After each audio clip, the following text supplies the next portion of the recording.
Hi guys! Welcome back again to another video. Mag-unboxing naman tayo ngayon. Kakarating lang nitong item na to. Ito yung perfume na nag-trending daw sa TikTok and which is ang dami daw bumibili. So let's try kung legit ba or ligwak.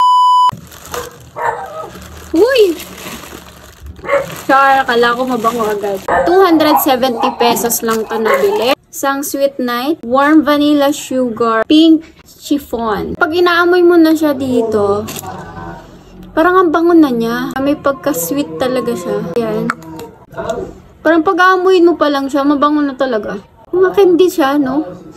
Uy, sana all. And last, Sweet Night Japanese Cherry Blossom naman siya. Mga ano talaga siya, mga sweet perfume.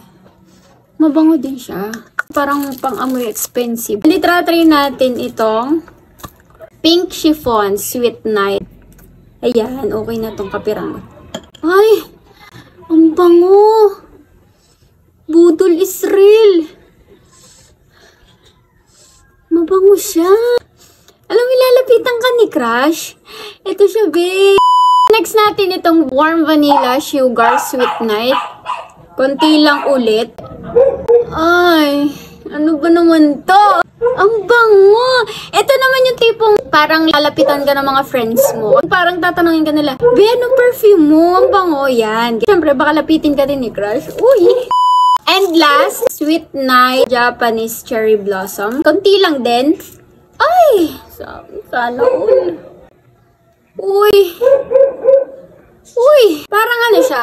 Pataray effect. Kung may kaklase kang maldita, kailangan mas maldita ka ganun. Ayan guys, ito na try na natin itong tatlong perfume na to. And masasabi ko guys, ito si Pink Chiffon, parang may sipon. Charot. Ito yung lalapitan ka ni Crush, I swear. Thank me later. Crush, ano name mo? Crush, ano gusto mo? Uy! The best. Ito yung para sa akin. Iba-iba tayo ng opinion. Masasabi ko, ito yung mabango para sa akin. Uy! Tipong pagkasama mo si Crush, hindi ka nayahatid sa bahay nyo. Char! That's it. This is the end of my video. Yun lang naman guys. Unboxing lang tayo. And trinay na natin. And super legit, super budol. Sobrang legit na legit talaga niya. Yung pagbubudol nyo, which is true and totoo, hindi masasayang yung 270 pesos nyo. Try nyo na. Sa TikTok shop lang po ito. Promise, hindi kayo magsisisi. Lalagay ko na lang siya sa description box. End of my video. Kung hindi pa kayo naka-follow sa aking Facebook page, mag-follow na kayo. Kung hindi pa kayo naka-subscribe sa aking YouTube channel, mag-subscribe na kayo and click the notification bell para mas mag-update kayo sa ating mga next videos. So yun guys, that's it. Always keep safe and God bless everyone. Bye!